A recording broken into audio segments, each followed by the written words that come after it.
Ngayong araw guys, magluluto nga pala kami ni mama ngayon ng chapsoy. Kaya tara, samahan nyo ako. Babalatan ko nga muna tong mga itlog pugo, isa-isa, habang si mama naghihiwa naman ng mga ilalagay para makagawa ng chapsoy. Maya-maya nga nabalatan ko na lahat ng itlog pugo. Naggisa na nga si mama ng bawang tas sibuyas. Pagkatapos nga maggisa ng bawang tas sibuyas, sinunod naman tong atay na may balon-balunan. Tas nilagyan ng konting asin, sabay hinalo-halo na. Pinagsaing nga muna ako ni mama ng kanin. Tas dumating na yung mga pinsan ko, si Rain tapos si Renz. May hawak pa nga basket yung pinsan kong si Renz. Grabe ba? Di ko na nga nabidyoan yung ibang nilagay ni mama. Basta naglagay na siya ng carrot, tas bell pepper, tsaka oyster sauce ata yun. Tinakpan nga muna ni mama yung niluluto. Tas bigla akong tinawag ni lolo sa labas para tumulong saglit sa paghugas ng kamote. Maya-maya nga natapos na akong tumulong. Tas shoutout nga daw dito kila Joras tas Kiko. Mga kaibigan ko nga pala sila dito sa may bahay. May dala pa nga silang daon ng saging. Pagkatapos ko nga tumulong maghugas, tinignan ko na yung niluluto ni mama. Di ko nga ulit na videoan yung ibang nilagay kasi nga may ginagawa ako. Ito na nga lang pala yung next na ilalagay. Maya-maya nga naluto na. Kaya nagahin na si mama. Kinuha ko na nga yung lamesa naming bilog. Tas kumuha ng mga plato tas kanin. Mamaya nga muna ako kakain kasi kakain muna yung bisita namin dito sa bahay. Kaya dito muna ako sa may sala. Nahihiya kasi ako makisabay sa kanila.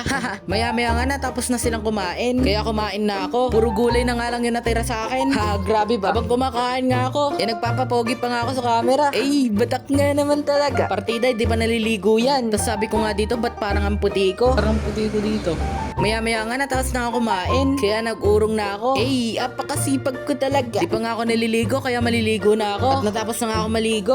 Fresh na fresh. Tumambay nga muna ako dito sa may kwarto. Kasama ko nga yung pinsan kong si Renz, na iPad kid. Tas yung kapatid ko si Kelvin. Tatambay nga muna kami dito sa may kwarto. Uy, ba't yan nilabas mo yung pera? Sabi mo na nga yung pera mo, Renzo. Ligpit mo na, sira ka. Dumating na nga rin yung kapatid kong si Kurt. Galing labas kaya amoy araw. Tapos biglang may tumatawag nga daw sa akin sa labas. Yun pala, dumating na pala yung in-order ko sa Shopee. Yung in-order ko nga, cord ng charger para sa cellphone kong isa. Kasi wala na yung charger. Tapos umorder na rin ako ng case para may case na tong isa kong cellphone. Jelly case nga lang binili ko kasi mas type ko yung jelly case. At mura lang. At hanggang dito na nga lang muna tong vlog natin, guys. Maraming salamat sa inyong pagsama. Batak nga naman talaga. Shoutout nga daw muna sa kapitbahay namin si Kuya Joel na madalas kong service sa tricycle pag wala yung lolo ko dito.